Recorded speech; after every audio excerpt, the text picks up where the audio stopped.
the first edition of the Nahar Jeetu Bookathon presented in association with the Raisoni Foundation. In this session, we are going to explore the book, A Beautiful and Timely Guide to Finding Inner Peace by Yogi and Meditation Coach Swami Purnachaitnya.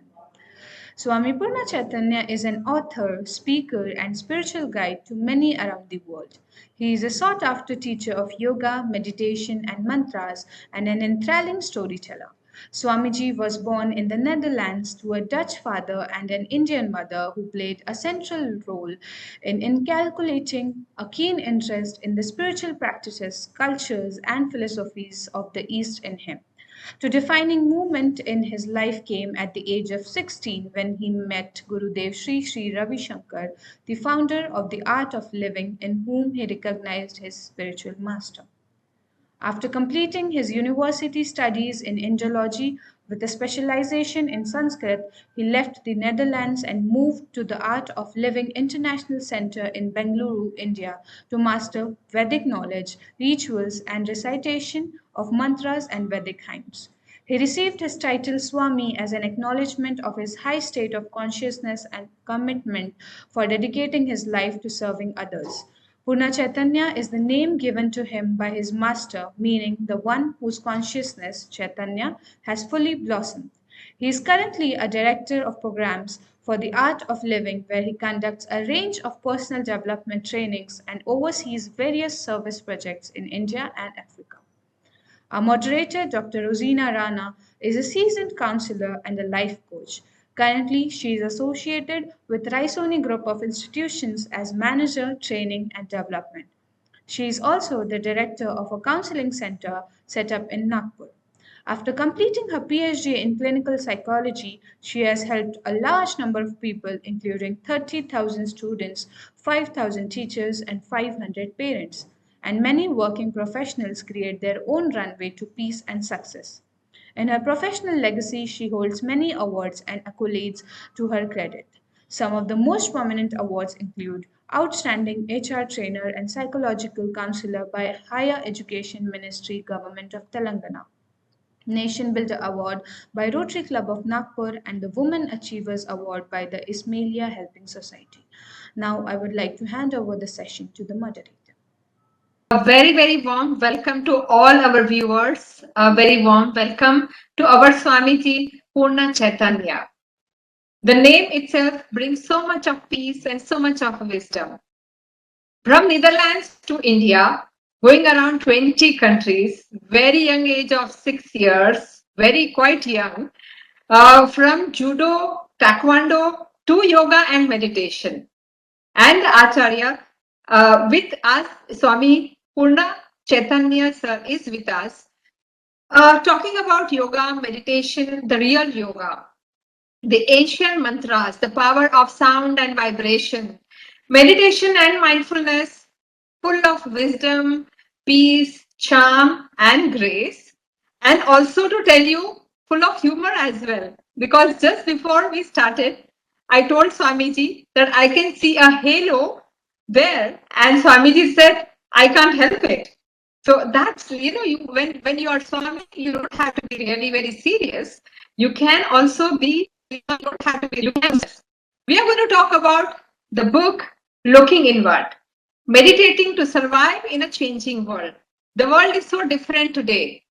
And here Swamiji is with us to help us really understand how we can live in this world of pandemic, anxiety, stress, fake news, so many things. On the page of the book, I see Swamiji with a radiant face looking upward. And that in itself is so appealing that you would not help but to pick the book on your hand and start reading it. So I'm in conversation with Swamiji. The first thing I want to know before we go to the book, the name, Purnachaitnya, such a beautiful name. How did it happen? When did it happen? How did it make you feel? Well, first of all, thank you both for the wonderful and kind introduction, both Rosina ji as well as Kanak. A lot of praise. I have a lot to live up to, I think, in the next 30-40 minutes. To get right to it, basically, I never thought that it is in my destiny to become a Swami. But then, yes, I would say that even growing up in the Netherlands as a small boy, somehow this idea of living a life that is also useful to others had a great appeal on me. So I remember even when I was young, this whole idea that you just have very little belongings and you just roam around being useful to people. Yeah, somehow it was there in my mind. Even as a small child, I remember sometimes I would leave the house in the morning and I'd roam around the neighborhood during the day and come back in the evening. So yeah, definitely this idea of living like a monk was something interesting. And when I started practicing my martial arts, of course, there also is an aspect of dedication, of commitment, of yeah, serving something higher, if you take it in the true sense, not just as a fighting skill. So that had a great appeal. But then, you know, growing up in the Netherlands, where do you see such a thing? So of course, sometimes we used to watch, you know, you watch movies about kung fu masters, or we have things like the Karate Kid, you know, nowadays of course Kung Fu Panda. I grew up watching Star Wars, things like that. So this idea of having a master who could be like very old, but then he has all this knowledge and skills to teach you not just how to do what you need to do, but also how to master your mind. Because in the end, if you see many of the stories, this is one of the main themes, or this is the crux, that, you know, however successful or strong you can be, unless you know how to master your mind, there is no guarantee that you will be successful. So that appeal was there. And when I was 16 in Amsterdam, I met my master, Gurudev Sri Sri Ravi Shankarji. He had come to the Netherlands for a public program. And I had heard about it, and somehow this thought that, oh, there is a spiritual master coming from India. It sounded very exciting, very magical to me. You know, some people may be like, oh, you know, who cares? But for me, this was like a chance to really meet someone who is like that. And I went there, I attended the program. And for me, that was a turning point, in the sense, it was not just that I thought, oh, let me find out, but meeting him, something clicked. So that way I can say that he definitely lived up to and exceeded my expectations. So I saw someone who was also very humorous, very humble, very natural, you know, nothing artificial or aloof, very simple language, but at the same time, being able to share something very profound. So he was able to connect with people very effortlessly. At the same time, it was not superficial. So for me, that was something there. I thought, okay, yes, now I have found something I was looking for.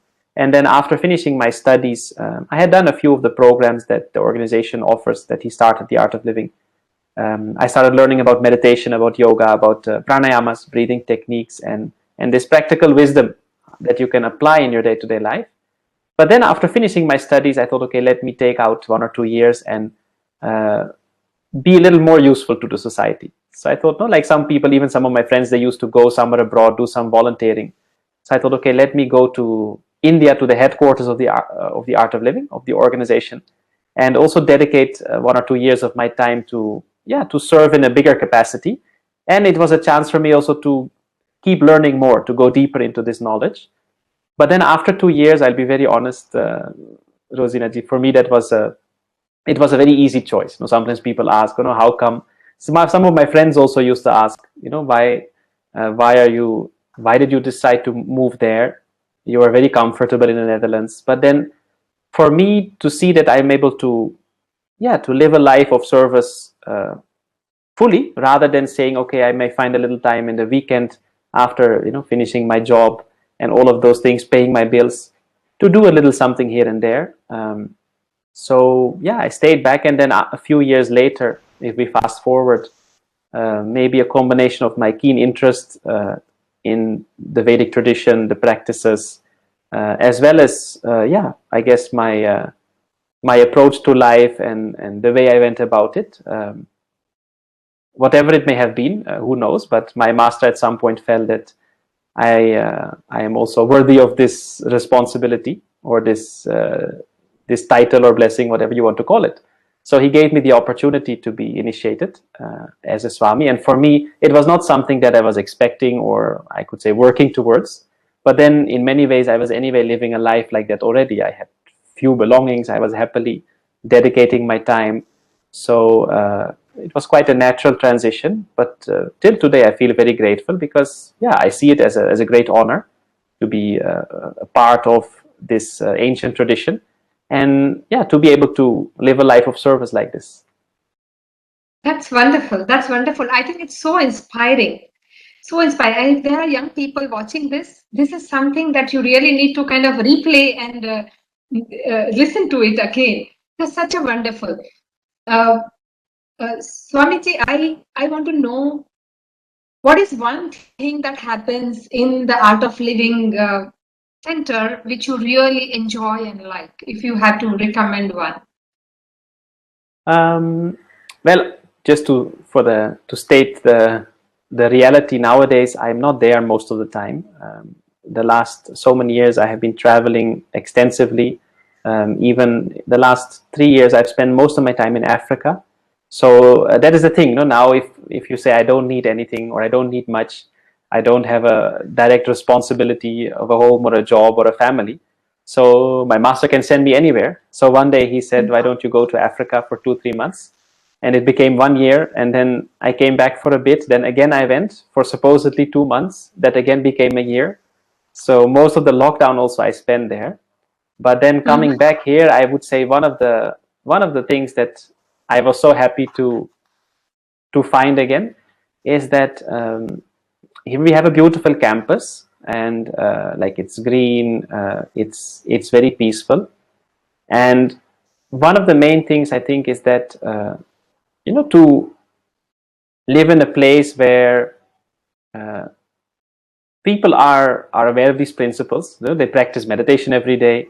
So even if your conversations may be the usual, even if your work may be quite standard, the atmosphere is very different. Like we go to office, you don't do anything special maybe, but then it makes a huge difference if you're sitting there amidst people who are stressed or are worked up or who are anxious or agitated, or if you're sitting with people who are very calm and happy and enthusiastic. So I think this is something that makes all the difference. Because for me, it's a joy. Like you may be doing nothing extraordinary compared to what other people may be doing, except that we do it from a space of service. It's not like everybody's meditating all day. No, we do a lot of work. But then to be able to do it in that kind of spirit makes it so much more enjoyable. Yes. The whole atmosphere in itself kind of makes you feel so good and at peace. Yeah. So even if a challenge comes, then there is an attitude of, okay, let's see how we can manage, rather than, oh God, another headache. Oh my God. I mean, offices are like, oh my God. Yeah. So Swamiji, I read about authentic yoga. So is there something called unauthentic yoga? Well, nowadays we have even things called bear yoga and goat yoga. So if we go by if we use the word authentic, we go by the tradition or the official scriptures. It's like you can say, okay, what is an authentic doctor? So you would say someone who has a proper medical degree, who has passed out from an acknowledged institution, who has completed all the things he needed to. Otherwise, anybody can call themselves a doctor, but it doesn't make it an authentic or a proper doctor. The same way, if you say, we talk about recipes, an authentic idli or an authentic momo has certain ingredients or it's prepared in a certain way. That's what makes it authentic. So it doesn't mean you don't find other momos or idlis or anything in between, but it's not authentic. And people you go to places, you say, I want to have the authentic, for example, Maharashtrian poha. So you have to go to Maharashtra. Or you have to find like a really proper Maharashtrian somewhere who has all the ingredients, and they can make you an authentic poha, the way it is done in Maharashtra. So in the same way, if we look at yoga, there is an ancient tradition, and there are some authoritative scriptures, like we have the Yoga Sutras of Maharishi Patanjali, there is the Hatha Yoga Pradipika. There are different scriptures available that are followed, that are considered by the tradition. And nowadays we see that there are many people also who experiment and think of something on their own, So that's not always bad, in the sense that times change, so we have to adapt. And this has been part of this ancient tradition. But then certain things, at least if you ask me, have to be maintained to be able to still call it yoga. Like now we see that it's been a gradual process from people yoga being something very abstract where people didn't know much about it at all. They just saw yogis doing their tapasya or their sadhana or their practices, but it was not something they have experienced. And then we see over the last 50, 60, 70 years that it has become more accessible to people. Because from what I've heard, even 50 years ago, pranayama was not something that was just taught to the general public. Even it was frowned upon sometimes by some traditional people, saying that this is not something you teach to a householder. But then people became aware of the benefits. People started teaching it. There are many teachers who have really greatly contributed. Whether it was people like Swami Vivekananda, in the West also people like Paramahansa Yogananda did a lot of work, and then of course we have our Gurudev Sri Ravi Shankarji, Maharishi Mahesh Yogi has done a lot for meditation. So these practices have become more accessible, more well-known. Research started happening. People realized that yes, it has many benefits. But then we still see that yoga, to many, is mostly associated with the physical aspect, which is the asanas or the stretches, which is just a small part of yoga, if we really look at it. And then taking that, people say, okay, so exercise is kind of the same as yoga. And then you can call any exercise yoga. And then, okay, let's invent some new exercise, and then we call it yoga. So there is nothing yogic about doing some stretches after you're drunk. So then calling it beer yoga is very nice branding, but it is definitely not authentic. Real yoga is so different. Yeah. Yes. So let's talk about the book, Swamiji. Looking inward. Meditation is so important for surviving today in changing world, is what he was talking about, the stress, the anxiety. This book is going to help people refocus on their energies. And the wisdom sutras that you're talking about, the 10-minute thing, because people are so much busy and into rush. So that 10-minute exercise, wisdom sutras. So if you can talk about that. And also I'm going to bundle my question into like 3-4 questions together. And today the youth, especially if I talk about India, is a young country, right? India is a young country and there are so many youth around, but there's a lot of stress and anxiety about the world, about career, about a number of things, about the existence itself. True. So how they can, in their busy schedule, how they can just take that quick time and do a meditation or maybe wisdom sutras, if you can talk about, or is it just not possible to just steal that 10 minutes and do it? That's one. And reading, again, I'll talk about reading. So first of all, youngsters are not too much into reading because they have their careers and there's so much, and Kanika is already laughing there. One is reading, plus the reading on yoga and meditation is something that probably they will not get into a lot. So how they can really benefit from this book. And also there's one more question. So third one is the changing world. When we talk about my niece says that I don't want to have children because I don't want them to come into this world which is so self-centered, which is so into itself, so much of stress. So all these things, how would you really guide our young students and young population in India to really move forward? Okay, well, I'll try to go and address all of them. If I forget something, please remind me. Sure. See, first of all, if we're saying that it's difficult for them to find time to read, or they're not much into reading, or they're not into reading about yoga and meditation, like you said, the cover looks very nice, so it may tempt them to pick up the book and discover what it's about. It's not that people don't read. Of course, books may not be as common as they used to because we have access to so much of information very easily now on our computer or even on the phone. I mean, that's why, of course, the book is available as an ebook also, because many people prefer that nowadays. It's easy to carry, it's easy to read. But then I don't agree that people don't read, because we consume a lot of information, probably even more than before.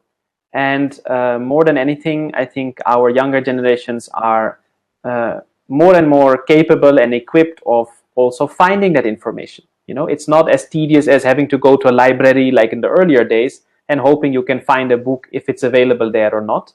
Now we have access to the internet. If you know what to search, what you're searching for, and if you know how to search, you can find almost anything. Yes. So that way, people, when they realize, okay, I need something, they are much more empowered to find it.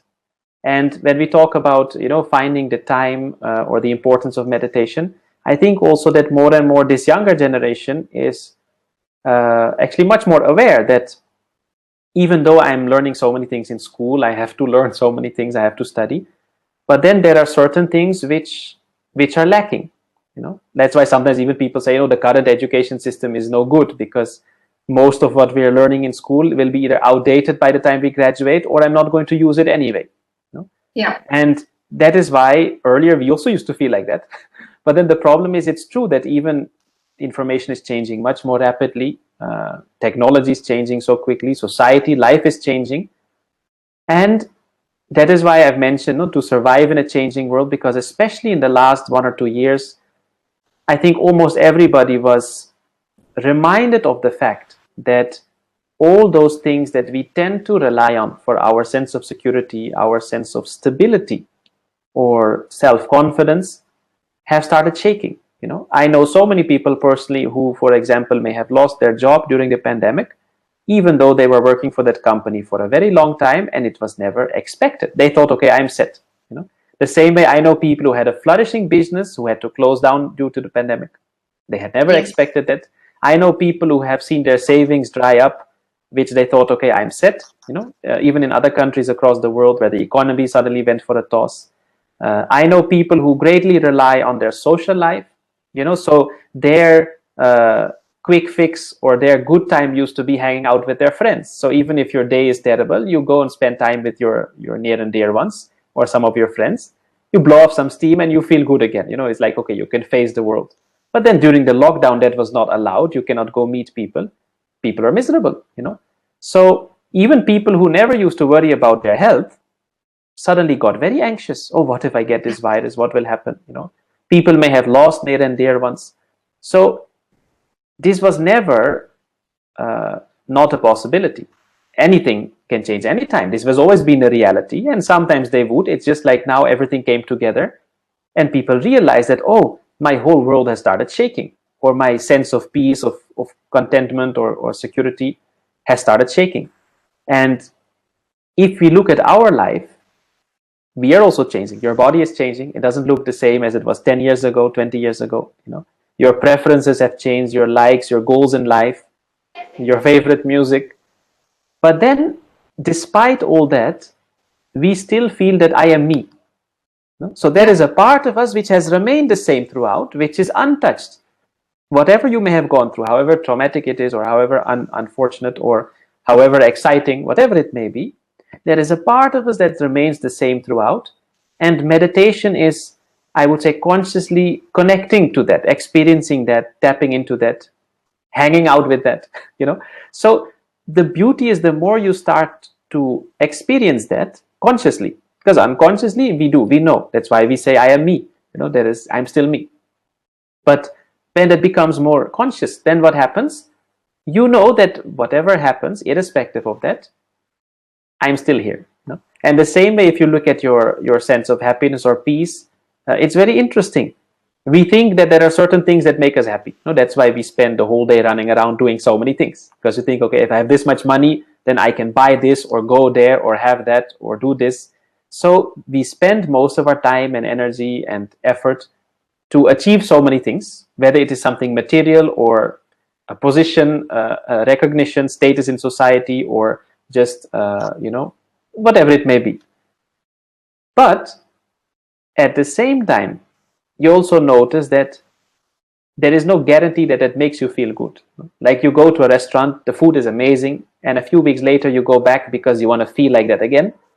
It's still good, but it doesn't make you feel the same way. In the same way, you can have the most wonderful house, everything is there, but then if you're stressed out, if you're feeling anxious, you cannot enjoy the food in front of you. That's what many people experienced. You got to know that one of your friends is in the hospital. How are you going to enjoy? So if you look a little closer, you realize that actually the quality of your life is determined by the quality of your state of mind. If you are peaceful, if you really notice, you are already happy. That's why a small child, if you know, they can be playing in the mud, they're very happy. They don't need anything. Why? Because that sense of happiness, contentment, joy, peace, that is your nature. So if the moment you become peaceful, when you are stress-free, when you are, you can say, established in your nature, then you don't need anything to be happy. And that is why sometimes also you would have noticed when you feel really good and someone asks you, why are you so happy? It becomes very difficult to pinpoint. You say, oh, I don't know, I just feel really good. Or, Yeah, I just woke feel up like inside. this. Or, From yeah, inside, I feel happy. exactly. Yeah. But God forbid, if you ask someone when they're looking a little grumpy that, okay, what went wrong? Why are you feeling sad? You get the whole story. No, मेरे साथ ऐसे किया, that person said this, that happened, ऐसे क्यों हुआ? Why God is like this, world is so terrible. So if you look at life, you need a reason to be miserable. You don't need a reason to be happy. And the beauty is that meditation is one such tool, maybe even I would say almost the tool, best, most effective to unburden your system of all these stresses and strains, unnecessary impressions, emotions that have piled up, whatever it may be, come back to that natural state. So then, without needing much, also you can be very happy. So I'm not saying don't have all this, don't have a good life, but at least make sure that you can enjoy it. Because people are doing so many things. You're spending your time, your energy, even your health, thinking that one day when I have this or reach there, I will be happy. And there is no guarantee. So in my book, I have mentioned this one line that Yes. when you're able to apply these principles, and it takes a little practice, but everybody can do it. Then what happens? A beautiful shift happens in life where you start living your life not as a pursuit of happiness, but as an expression of happiness. Mm-hmm. Where you can do all the things, not hoping that it will make you happy, but you can do it happily. You can actually enjoy it, not just the destination, but the journey as well. And I think for young people, nowadays, and I include myself, I'm still not too old. This is Absolutely. this is something that I think more and more people are realizing, because we have so much that is available to us at our fingertips. Let's be very honest, even if you're not rich, so much is available to experience. So if you're a little bit more aware, if you're a little bit more wise, I would say, or intelligent, you start realizing that all of this is all temporary and there is no guarantee. Or you've seen, okay, I've seen it all, now what? I want something new, something more.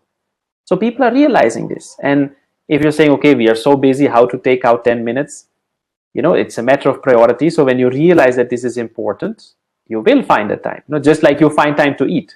You don't say, oh, Yeah. today I was too busy, so I didn't eat. Or I've been so busy today, I didn't take a bath. I mean, I hope not. Maybe some people here and there, but so when you realize that this is an investment I need to do, then it becomes very easy. Because honestly, there's one exercise in the book also where I've said, if you have difficulty finding the time, one day just keep making a note of what you spent your time on, and you will realize that at least maybe 1 hour goes in just checking your social media and WhatsApp and all of that. So then if you say, okay, can I make that 50 minutes instead of 1 hour? So there you have your 10 minutes. And it is my personal experience that even if you take out that half an hour, say in the morning, to do some meditation, maybe a few breathing techniques, that will give you so much more energy and clarity throughout the day, that you are much more efficient also. So you get it back with interest.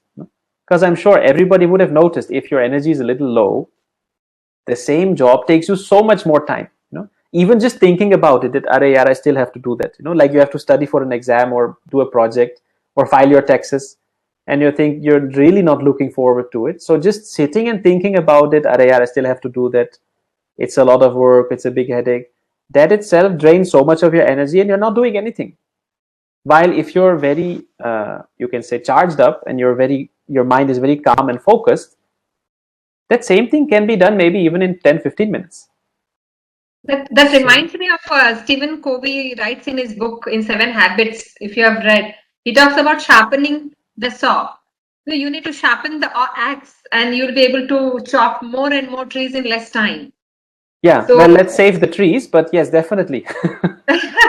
yes, true. So Swamiji has really given us some beautiful ways in which we can really cope up with all the stress around us and quickly connect with ourselves and do more efficiently the work that we are doing. Lovely, very well explained, very well. It has gone straight from here till here in the heart. Did I So miss any of the questions? Yes, one that my relative, my niece says that I don't want to bring children in this world because this Ah, world is yes. so bad. I mean, it's so mean and so self-centered. You know, I'll be very honest. If you if you look at how our mind works, no, it has a tendency to cling to the negative. No?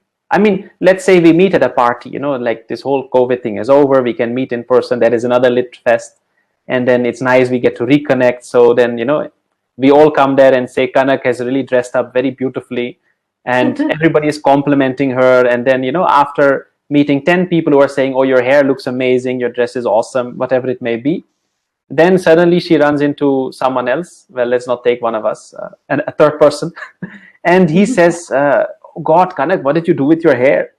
It looked so nice before. Kya hua? What made you do that? So then, when she goes home, what does she remember? No, all those compliments or that one thing. Maybe even walking, she'll check in the window of some car or something, like, really, does it look like that, or yes or no? So the same way, if you look at the news nowadays, yes, there are many bad things happening, but at the same time, it's also because that's what is being gathered for us. Like, they will do a lot of research all day. I mean, I used to work as a journalist back in the days, and they will bring you the most terrible things that have happened in the last 24 hours within 5 minutes. Now, this is from the whole country or the whole world. At the same time, there are so many wonderful things that are happening, so many people who are doing inspiring things, who are really making a difference in a positive way. But then, if we don't learn how to unburden this mind, this nervous system, then it gets stuck, it gets covered. So I would say that the world is really not a bad place, but how are we able to, I would say, keep cleaning our glasses, no? Because if your Yes. glasses are red, wherever you look, you will see red. And that's the thing. If you are stressed, even small things become stressful for you. The same thing that doesn't bother you otherwise becomes another headache, another burden. So I would say that the world is not a bad place. But if we feel like that, that means we are stressed, right? That we are not comfortable. If you're saying this world, I wouldn't wish this to anyone else, that means you are not happy. That means right now you feel something is not okay. And I'm not saying that everything is all nice and wonderful and don't do anything about it. No, we have to work to change many things still. But if you feel like that, that's something you need to attend to, because that means somewhere inside you are stressed, and that itself is going to take its toll on your physical health, on your mental health, on your relationships, on your work efficiency. So that's why in the book I have stressed quite a few times that these are tools that everybody should learn. No? Nowadays, meditation is not a luxury, it is a necessity, because the amount of impressions and information and stress we have to deal with every day, it's not something you can avoid. You cannot say, I'll run away and just live in the mountains. There also you'll get stressed. So, and it's not practical. So for me, this was one of the main things that even initially when I was in high school and then university, that really prompted me to explore this more, because it struck me that despite of so many years of studying, we have never really learned how to manage this mind. Like a teacher may tell you to focus, to concentrate. You may tell yourself, I want to focus, but it doesn't work like that. It's not so easy. Just saying that doesn't change. If you are feeling miserable, someone has lost, someone had a bad experience, their boyfriend broke up with them and they feel horrible. You can keep telling them, Arey, why do you keep thinking about it? Chor do yaar. No, just forget about it, move on. Anyway, the guy was a lousy a lousy guy. You can do so much better. Now that person may not feel Yeah. that I want to feel miserable. They also want to get rid of it. They want to move on. They want to feel happy again. But how to do it? Just saying it doesn't change it. The more you say, oh, I don't want to think about this guy, you end up thinking about them more. So to learn to manage your mind is such an essential skill if you want to be effective in your work, if you want to be successful in life, if you want to be able to enjoy what is in front of you. And meditation is one of the main tools that can help us to manage this mind. Of course, I've explained in detail in the book with nice stories and Yes, exercises, beautiful. but this is the And crux. wisdom sutras at the end of it. Wisdom Yes, sutras. yes, So you yes. can give us one or two sutras, like say, I'm in the middle of all the chaos and all the work, which is like piling up. And in the offices, that's usually how the scene is. And people are like completely into their work and quite stressed. So what is just one or two quick things that they can do which can make them a little relaxed? So, I mean, of course, the wisdom sutras I have given at the end of each chapter are like a capsule or like something that sums up or the essence of some of the main principles discussed in the chapter. So the sutra, is after reading it, that sutra can really remind you, it can bring that whole thing back and allows you to implement it. But one of them is, for example, as I mentioned, that acknowledge that everything is changing. Because the first thing is that most people, they're not even ready to acknowledge what is happening right now. They're trying to, resist or question what is that. Oh, why is this happening? This shouldn't be happening. So then you're in a state of denial. Now, the moment where you're not even ready to acknowledge or accept what is happening, there is no way you're going to be able to deal with it effectively. Because you're not even ready to say, okay, yeah, this is what is happening. So True. acknowledging that everything is changing, and at the same time connecting to or realizing, acknowledging that there is a part of you that does not change. So when you latch onto that, again, like I said, it gives great strength. Like your office may be a mess and you're stressed because what if I don't finish on time? I have to do all this. Then if you, for a moment, you remember that, oh, but anyway, at 5 o'clock, 6 o'clock, this day is going to end. I have been through many such days, weeks, months, years before. I'm still here. Everything is fine. Even if things go for a toss, eventually they have a way of working out, or we'll figure something out. And even if I will survive. Yeah, and not just and that. Happily. Yeah, and I'll be okay. So the thing is, when we forget the bigger picture and we get too much stuck with the detail, that is when you become very uncomfortable because you feel it is bigger than you. But when you realize that you are so much bigger, I mean, come on, we've had a whole pandemic and we're still here.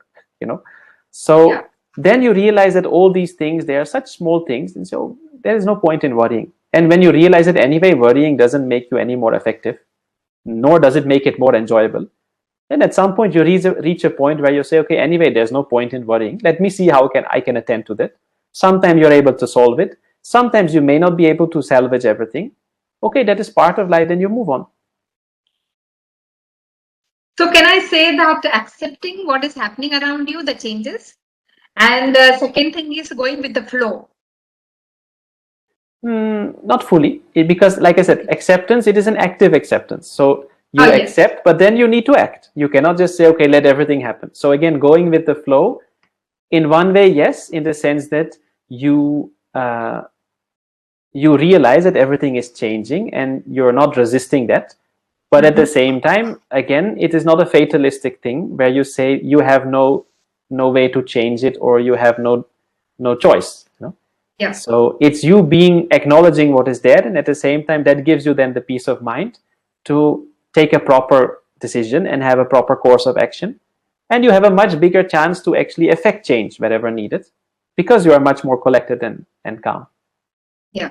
So accept and participate actively into getting the bigger change happen. If needed. That's one way of going. Yeah. Lovely. I think lovely. So I'm so much enjoying this whole talk, Swamiji. And I'm sure Kanak is also, and all the viewers along with us are really thoroughly getting so much out of this. Hardly like it's been half an hour that we are talking. And imagine if you hold the book, and that's a treasure, like a treasure that you're going to get so much out of it. Swamiji, I want to know, was there any sad moment or period when was there any point where you were sad? Of course. No, this is part of life. And that's why also, let's be very clear. I am not saying that you will not be sad or angry or upset. And and it's fine also sometimes to be sad or upset, or because again, like I said, it's part of life. Whether you like it or not, this is going to happen. But then the whole skill is that, okay, how quickly can you come out of it? See, however nicely you wash your clothes, when you step out of the door, they're going to get dirty sooner or later. But that's not a problem. You wash it again. But yeah, if you don't know how to wash it, then it's a problem. So how quickly can you clean it again? No, that is the whole trick. So yes, of course, I've had plenty of moments where I was sad or upset, or like even if we start from my childhood itself, it wasn't always easy. We had very little money. So sometimes, of course, you're a little sad because you cannot do something you would like to do, or get what you would like, even though all your friends can, because we don't have the money for it. Or my mother was very ill when I was very young. She had cancer. She survived, but initially we didn't know what will happen. Even she didn't. It's tough. Then when I was about 11 or 12, my parents divorced. So that, of course, always is never an easy thing. So like that, there are plenty of things. But then at the same time, if I look back also, these are also things that give you a lot of perspective, and it gives a lot more depth to life.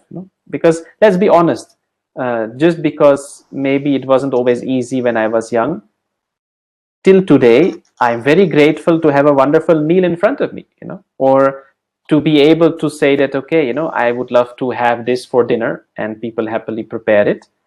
For me, it's a big wealth. In the same way, if I'm very comfortable where I'm staying, where I'm living, I really appreciate it. There are so many people who may have seen that since birth and they don't even notice it.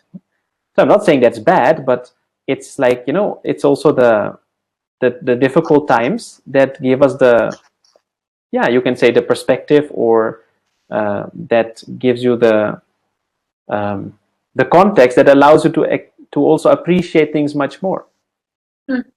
True. So you are a living example of how the life can be like ups and downs. Very young age, you experience so many things, and that kind of really brought you out still so happy, so peaceful, so much, making so much difference in people's life. So that's really, really amazing. And so Swamiji, can we kind of associate music and dance with meditation? I would say we can associate music and dance with spirituality. So we take it a little bit bigger. Usually meditation is also counted as a spiritual practice. So sometimes people ask me, how do you define spirituality? So my master once very beautifully said, he said, spirituality is anything that uplifts the spirit. So definitely things like the yogic practices, breathing techniques, the pranayamas, meditation, all of these are very effective. But at the same time, beautiful or inspiring music, dance, anything creative also uplifts your spirit. I mean, if look at people, if you feel a little down, but there is a nice music playing, it really uplifts you. So it's not the same in the sense you can substitute that you say, okay, I only like music, so I won't meditate, because meditation has many other benefits, that I've explained in detail also in the book. But in that way, we can say they're associated or connected, that music and dance can also really help in uplifting the spirit sometimes. And that's why they're complementary. I've seen many people, when they meditate regularly, they become much more happy and peaceful human beings. And when someone feels good, anyway, you notice they have much more tendency to just start singing or dancing, So. Yeah, true. But meditation cannot be dance cannot be an alternate to meditation. That's very, very clear. Yeah, because in meditation, I'll not go into the detail now, but in the book I've touched upon this as well, that real meditation is transcending the mind. So for a moment, you're not actively engaging it, you're not doing anything. So you're allowing the mind to settle and actually go back to the source, to whatever you call it, the consciousness, and that is where such a deep rest happens. And that is also where really that nervous system gets unburdened, and you feel so much more fresh, you become so much more peaceful. You're able to let go of so many stresses and strains and emotions. So, and that's also where it differs from mindfulness, for example, because nowadays also these words are usually used interchangeably. But then in mindfulness practices, we are still engaging the mind. So you're focusing the mind, you're being totally attentive or mindful, whether it is focusing on your breath, or mindfully walking or eating or dancing, for example. So that is a big improvement from the scattered state we usually live in, where the mind is going all over the place. We are doing so many things, trying to manage, keep up. So then, yes, becoming mindful means your mind is much more focused, it is more calm. But then meditation is one more step beyond that, where you're able to actually transcend the mind, and it's a state of effortlessness. It is no longer a state of effort. Beautiful. It was simply beautiful coming out from your mouth. The whole conversation itself makes us feel so at peace. And you talk about in Kali Yuga, we need to come, this yuga is of coming together, right? It's all about uh, getting all the goodness and all the spirituality, people coming together, the satsang that you're talking about. So can you explain in this Kali Yuga why it is important to come together? And earlier yugs, it was not as much important. The importance was somewhere else. But in this Kali Yuga, it is more important to come together for chanting, for any kind of practices. I think now I have an idea which of my Facebook live videos you're watching. so it's, of course, this is a little bit out of the scope of the book, but many people may not even be aware with the whole concept of yugas or different phases of time. But I think definitely if we look at today's world, earlier what used to happen is people, if I put it in a little bit more relatable context, people would live in their village, or maybe their town. So the world was much smaller. You do your things, and of course you have your neighbors, your friends, the people you interact with, but the interactions were limited. Not everybody had a chance to travel. You will only meet a certain number of people in your life. You're only exposed to a limited number of ideas or ideologies or change. And in today's world, we see that that's totally changed. We are influenced by people all over the world. You meet people from all over the world.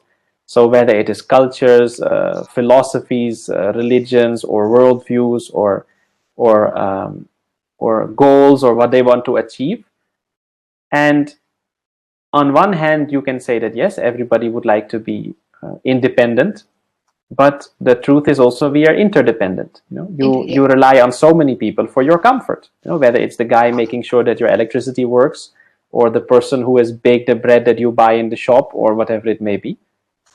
And in today's world, where we see that, especially for those people who feel that, there are certain things which are not okay, certain things we need to fix, then the only way to do that is by coming together. Because if it's just you by yourself, also you feel, even if you feel something has to change, but you feel it's too big, how can we do it? One person cannot make a difference. That's what most people feel. So many people want to contribute, but they don't know how to go about it. But then when you come together, you can move mountains. I mean, we have so many examples. Look at someone like Mahatma Gandhi. He was one person, but he didn't say, okay, I am only one person, what can I do? He said, no, let me take responsibility. And people joined together, and a whole movement grew, and they made such a difference. If we look in today's context, like from my personal experience, if we see someone like my master Gurudev Sri Ravi Shankarji, one person started out with this vision, this knowledge. Now there is a global movement of millions of people, so many bringing such a big difference. Whether it is in India or in South America or in Africa. So, and that is possible because people came together. Because some people said, yes, I would also like to contribute something. And then he said, okay, we have a platform. Why don't you join? So that way, it's not that everybody has to do service only in one way or the other, but it helps if there is already a platform, if people have come together and you can just join in, and wonderful service happens. In the same way, there are many more organizations in India itself that have been doing and are doing commendable service, getting people to come together, and then when everybody puts a little bit, it becomes a lot. So I think, yes, especially in today's day and age, there is a great strength in numbers, and that should be used for the good.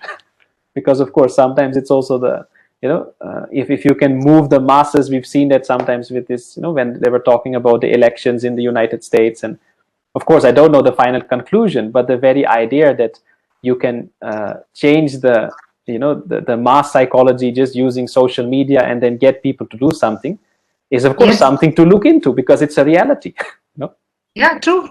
Today, Vedas is in headlines. Vedas for to India. I mean, last 2 days, he spoke about India, the two Indias that he's living, he's coming from. And there's so much controversy. So exactly, the tolerance levels have gone down. Or maybe people are so divided on certain things. So how to really develop that tolerance level, acceptance of people. And last message from your side to our young people, all those who are watching. So what I would like to say is that apart from whatever you are told to learn, okay, you have to do your school, your studies, all of that, but just know that there is so much more that is available out there, and that can in many ways be maybe even more enriching for your life. We have not come to this world only just to eat, sleep, work, and then become happy, sad, and then die. So, and I think most people nowadays, they know that. That's why they say, oh, I can't see myself having the same job for 40 years. Or, some people may even say, I don't want to get married right away. First, I want to see something of the world or find out more what I would like to do or what my talents are. So there is so much to explore. And at the same time, we don't have to reinvent the wheel. Like I said, of course, we have to see how to present things in a way that is relevant to our modern day and age. But like I have been exploring this ancient wisdom for the last 20 years, 25 years, and there is so much that people have figured out centuries ago, which is still so very relevant. So for all those who are curious, I would say pick up my book, check it out. It's written in a very easy manner, but at the same time, it introduces us to some very useful insights of how to manage your mind, how the mind works, how your emotions work. And it can give a lot of clarity, even if you're just struggling to figure out what I want to do with my life, where I want to go, what is really important to me, or how to deal with all this, what is going on, how can I feel comfortable, peaceful again, and be more successful. So the book is easily available, so anybody can pick it up. Of course, now I was not able to, we were not able to have this conversation in person. Hopefully next year or whenever there is another festival, we can actually all be there, even all those who are viewing. It's of course always nice if afterwards you can even meet, interact with people. But anyway, we have social media, so people are most welcome. We would have loved to have you here. Swamiji, we would have really loved to have you here in Nagpur. The same goes for me. But then we have social media, so people are most welcome to drop me a message on Instagram or Twitter, wherever they are active. You can find me there as well. And Facebook has like over 1 lakh followers and so much of media followers, Guru Swamiji, for you. So, and so many comments. I was so filled with a lot of, completely enriched looking at all the videos that you have. And of course, I'm sure the book is going to really change your life. Even I would say the worldly success, if you are looking for worldly success or spiritual success, of course, this is going to help you, because it's a very practical way of living your life and getting connected to your own self. It's going to work like a guidebook. And I'm sure this little video, this little interaction that we have had is also going to help you with a lot of things, how you can deal with your life and how you can cope. Everybody is like bitten with stress, anxiety at some point of time. And this little thing that you will watch or the book that you'll read will definitely help you deal with the problems in life, coping with them, and really move ahead with happiness and peace. So it was wonderful talking to you, Swamiji. I'm really so happy and glad that you made time for us, and thank you so much for being here. It was my pleasure. Thank you so much, Rosina ji. Thank you, Kanak. And I wish everyone all the best. There are many more wonderful speakers as part of this festival. So all those who are watching also, definitely I would encourage you to explore more, because you never know what you stumble upon. And I would like to thank all the organizers as well for organizing this event, because it's a wonderful initiative. There are so many wonderful authors out there, people who have put a lot of time and effort into creating something that can be useful or that can be very enjoyable for others. And when I get a time, I still love reading books. There's something about it. So Netflix and all that is nice, but once in a while a book also can tickle your imagination in a different way. So all my love and blessings for everyone. And I look forward to meeting you in person as well one day. Yes, we would love to really have a one-to-one interaction. Looking Inward is the book. Looking Inward, meditation to this changing world. It is the answer to this really anxiety and depression or any kind of negative feelings that you have, so go buy it. It's available online as well.